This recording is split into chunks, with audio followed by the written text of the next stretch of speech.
All right, so I decided to actually do a screencast for my next update about my current project for EC&I 832. So I'm working on a digital citizenship guide for instructors. So any university teacher, sessionals, or faculty who would be interested in checking out their digital presence and thinking about how that fits into being an instructor, being an academic, being a professional, because they're the one teaching university students. And as I think we've all learned in this class, we all have more to learn.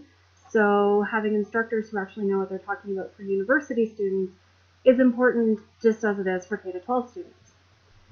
So I finally started making some of my pages public now that I've got them a little more organized. So right now I've got the Digital Citizenship for Instructors resource link on the side of my blog. And if you click on that, it will take you over to my first page.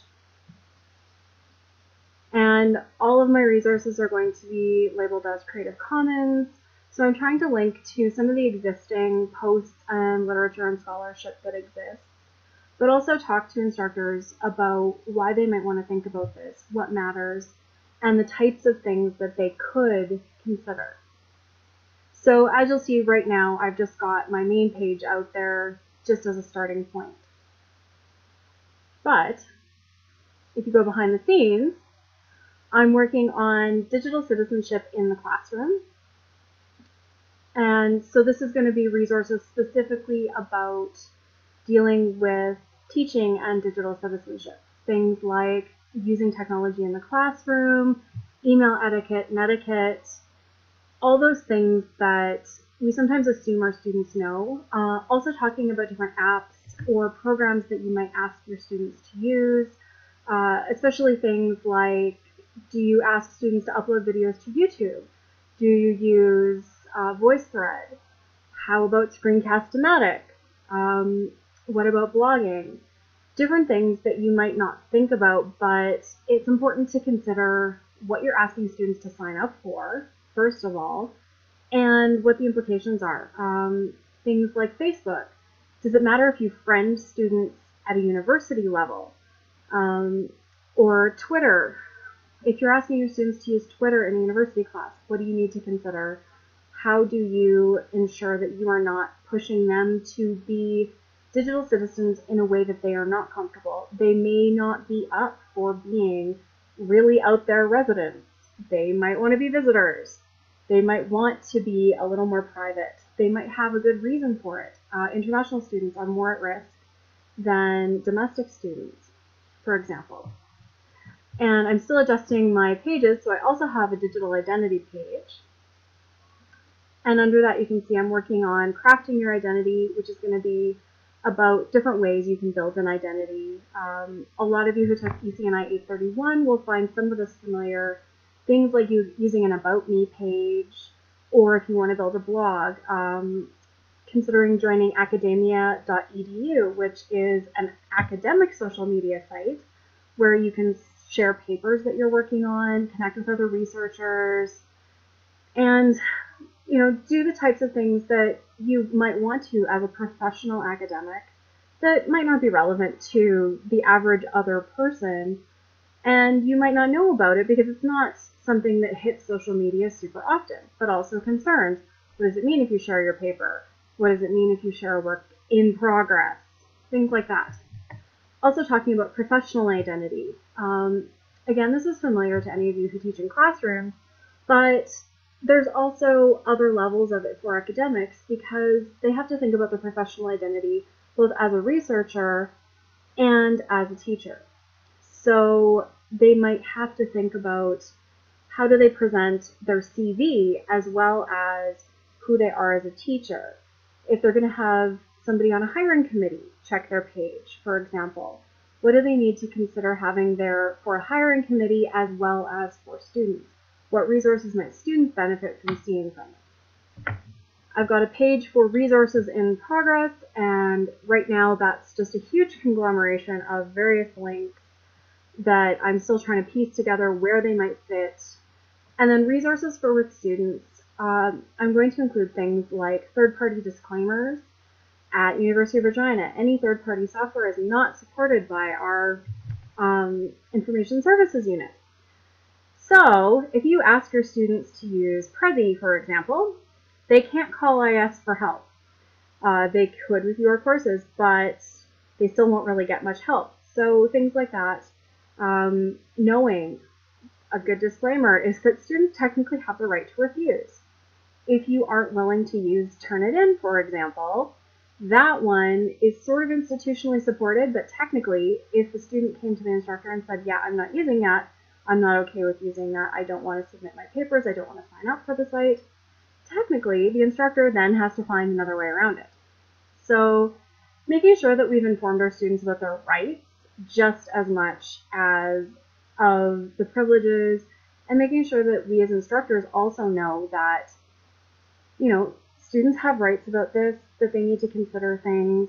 If you're going to talk about sensitive topics, say you're doing a unit on terrorism, or you're doing a unit on what it means to be a social worker, things like, should that be made public? What dangers are you asking your students to get into if they are writing something that's controversial, that could harm their future practice? I mean, this is something for teachers in undergraduate education or even master's students. What are we putting out there that could potentially impact our future? And, you know, being asked to blog about it publicly is great in some ways, but what do we need to think about? What do we need to warn our students about? So things like considering your future, making sure that if you choose to write something that could be harmful, that you mitigate it. You consider all the implications of having this as public. And once it's been made public, you can't always take it back. In fact, you can't. It's the internet. It's probably there forever somewhere. So this is just a quick view of what I'm working on. So I'll take you to my digital identity page. This is one I've been working on the most lately, is just sort of getting the concept of what it means to have a digital identity, talking about the bare minimum and the levels of a digital identity that you might have as an instructor. So thinking about the fact that most instructors, if they're faculty, have a page at University of Regina. Great. Do they have any control over it? Do they have any say on what's there? How much can they put there? You know, what does it mean to have more, to have less? What other mentions might be out there? Have you thought through the fact that if you presented at a conference, you are probably on the web somewhere for that conference, whether or not you chose that? Have you been in a newspaper article? Have you been in an academic journal? Have you had your stuff reviewed? All these things are ones you can't necessarily control, but that are actually out there and are part of your digital identity for good or for ill. And then talking about intentional presentation, what does it mean to choose who you are digitally? All the things that we've been talking about. Why does this matter? And also, why not? What's scary about it? I found a really great resource that actually deals with a whole lot of the things about having a digital identity. So this is actually by a blogger, or on the Prof Hacker blog, which I find great, or at least I found it through that. And Brian Croxall is someone who does a whole bunch of work on digital identity, on digitalness, on technology. And so he actually does presentations on this. So he talks a lot in this blog post about the things he's seen when talking with academics about having a digital identity. And what does that mean for them? And what's scary about it? So things like, I feel like, it feels like marketing.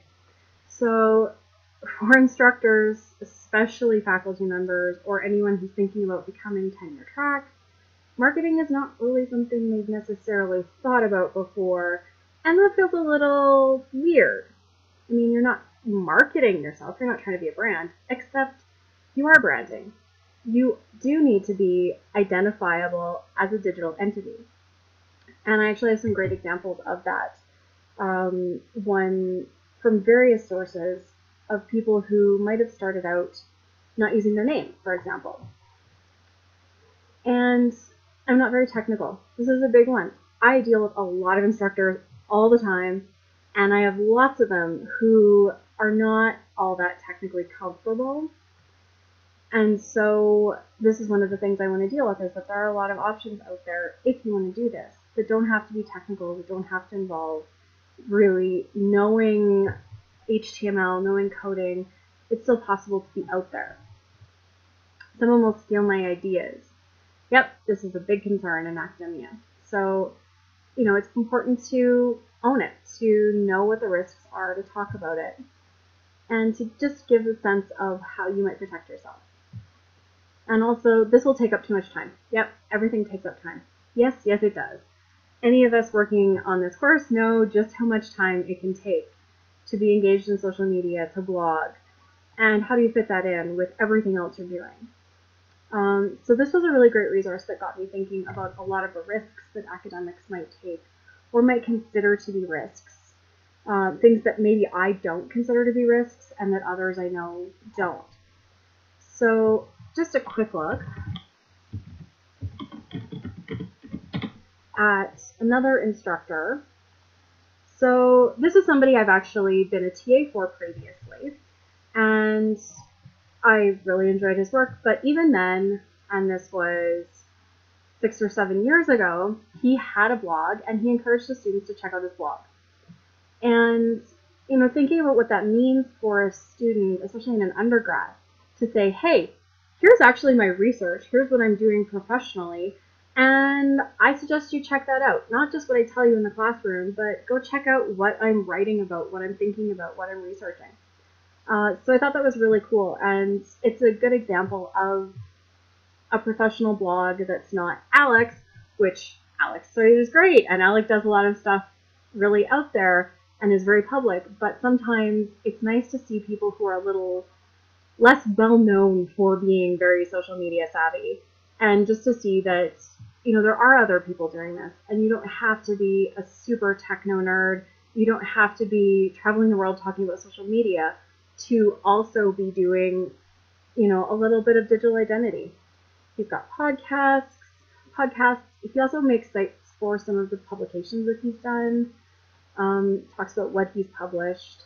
He has his bio, his different courses. So you can see what he's working on. He's not giving out information. He's not sharing his work before it's ready. He's protecting himself from having his work stolen. But we know, basic titles of things he's working on. And he also has created some source books and some online sites to go with his works. So here's an online edition of a book that has been completely updated. And, these are things that you can do as an academic that would be really useful to other instructors and to other researchers and even to your students to get a feel for what you write about, what your interests are, who you are as an academic, and would they want to work with you? Would they learn from you? Is there something cool that you're into that they might want to know more about?